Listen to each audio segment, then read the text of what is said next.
یہ دوسرا کام تھا۔ محرم الحرام میں جو چیزیں اسلام نے سکھائیں اور جن چیزوں کی تعلیم دی، تیسری عمومی تعلیم ہے جس کا کچھ تذکرہ اس سے پہلے ہو چکا، اور تفصیل اس کی یہ ہے کہ چاروں مہینے رجب اور پھر اس کے بعد ذی القعدہ، ذی الحج اور محرم، ان چاروں مہینوں میں گناہ سے بچا جائے اور گناہ سے دور رہا جائے۔ کوئی گناہ کرنا ہی ہے اور ایسے ہی ناگزیر ہے معاذ اللہ، استغفر اللہ، تو بھی انسان ان مہینوں کی عزت اور احترام کرے، اور اللہ کے شعائر میں سے یہ زمانہ ہے۔ شعائر ہوتے کیا چیز ہے؟ اس کو اگر سمجھ لیا جائے تو شاید معاملہ کچھ مزید آسان ہو جائے۔ ہر وہ چیز جسے دیکھ کر اللہ یاد آتا ہے، اللہ کی محبت، اللہ کی عظمت، اللہ کا خوف، اس قسم کے جذبات دل میں پیدا ہوتے ہیں، جو چیز اللہ کی یاد دلاتی ہے، یہ اللہ کے شعائر میں سے۔ چنانچہ حضرت شاہ ولی اللہ محدث دہلوی رحمۃ اللہ علیہ نے اپنی مشہور زمانہ کتاب حجت اللہ البالغہ میں اللہ کے شعائر، اللہ کی نشانیاں، 4 چیزیں گنوائی ہیں۔ نشانی یا شاعر کیا ہیں اس کو اور آسانی سے سمجھ لیجئے۔ ایک دوست دوسرے سے پوچھتا ہے کہ بھئی آپ کہاں رہتے ہیں؟ وہ کہتا ہے فلاں نمبر مکان ہے، فلاں گلی ہے، اور وہاں جب آپ آئیں گے تو آپ دیکھیں گے اس کے قریب ایک بڑا ہاسپٹل بنا ہوا ہے، بالکل اس کی بغل میں ساتھ ہی گلی ہے۔ ایک کہتا ہے کہ وہاں برگد کا درخت دیکھیں گے بڑا، اور اس درخت سے ایک گلی چھوڑ کے پھر جو گلی آتی ہے اس میں فلاں ہاتھ پہ رائٹ لیفٹ میرا مکان ہے۔ یہ جو برگد کا درخت اس نے بتایا، یہ جو ہاسپٹل بتایا، یہ نشانی بتا دی کہ اس نشانی سے مزید آپ کو میرے گھر کا راستہ مل جائے گا۔ ایک کہتا ہے کہ وہاں پہ آپ دیکھیں گے ایک سموسے کی دکان ہے، اور اس دکان کے اتنے قدم بعد ایک سرخ رنگ کا گیٹ نظر آئے گا، وہ میرا گھر ہے۔ یہ سموسے کی دکان جو اسے بتائی نا، یہ نشانی ہے۔ اللہ کہتا ہے وَمَن يُعَظِّمْ شَعَائِرَ اللَّهِ، اور جو اللہ کی نشانیوں کا ادب کرتا ہے فَإِنَّهَا مِن تَقْوَى الْقُلُوبِ، یہ اس شخص کے دل کے متقی ہونے کی علامت ہے۔ ظاہر میں وہ خدا کی نشانی کا احترام کر رہا ہے۔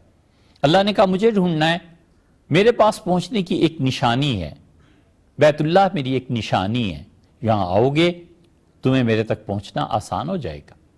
شاہ ولی اللہ رحمۃ اللہ علیہ نے 4 نشانیاں اللہ کی کہی ہیں۔ وہ کہتے ہیں بیت اللہ خدا کی نشانیوں میں سے، پھر وہ بتاتے ہیں کہ نماز خدا کی نشانیوں میں سے ہے، کہ ایک آدمی نماز پڑھ رہا ہے، آدمی خود پڑھے نہ پڑھے دیکھ کے شرم آتی ہے کہ یار چلو کچھ اللہ کی عبادت تو کر رہا نا، میں کتنا نالائق ہوں، کاش میں بھی نماز پڑھتا۔ اللہ کی نشانیوں میں سے تیسری چیز انہوں نے قرآن کریم کو بتایا کہ قرآن اللہ کی نشانی ہے۔ ایک آدمی قرآن پاک کو دیکھتا ہے، عزت اور احترام سے بوسہ دیتا ہے۔ سیدنا عثمان رضی اللہ عنہ قرآن کریم چوم لیا کرتے تھے۔ یہ سب چیزیں کیا ہیں؟ یہ اس بات کی علامت ہیں کہ اس کے دل میں خدا کی نشانیوں کا احترام موجود ہے۔ خدا کی نشانیوں کا احترام کرنا، انسان کبھی کبھی ایسے ہوتے ہیں انہیں دیکھ کے اللہ یاد آتا ہے۔ حضرت ابو ذر غفاری رضی اللہ عنہ لوگوں میں سے تھے، دیکھ کے احساس ہوتا تھا تابعین اور صحابہ کرام رضی اللہ عنہ کو کہ زہد اور دنیا سے بے رغبتی اسے کہتے ہیں۔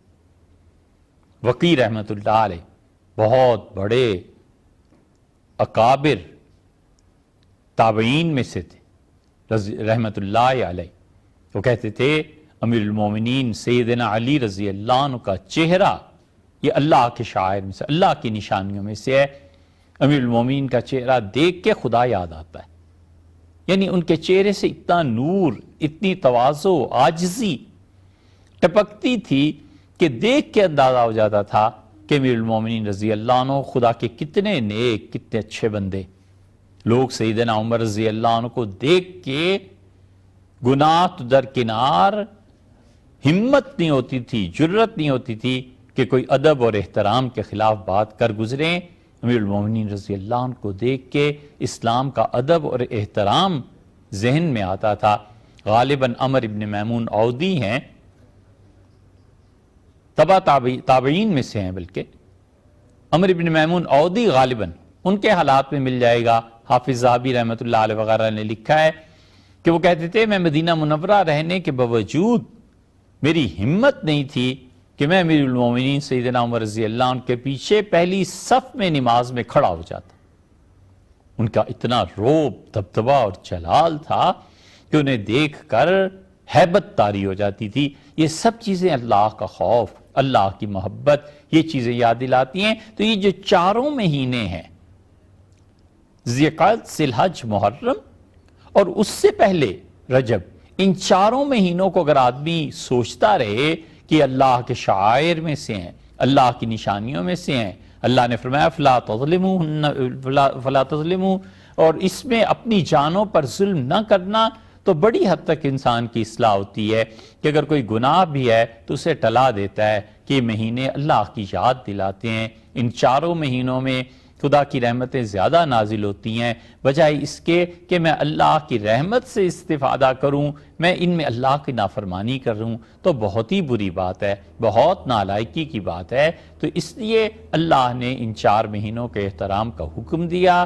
حضرت رسالت پناہ صلی اللہ علیہ وسلم نے بھی اس کی طرف توجہ دلائی، اور پھر محرم میں ان نیکیوں کا حکم دیا۔ اب آج کل محرم کا مہینہ گزر رہا ہے، ہمیں چاہیے کہ ہم نیکی کے کام کریں اور محرم کے احترام میں گناہوں کو، تنقید کو، حسد اور جھوٹ جیسی برائیوں سے اپنے آپ کو پاک رکھیں۔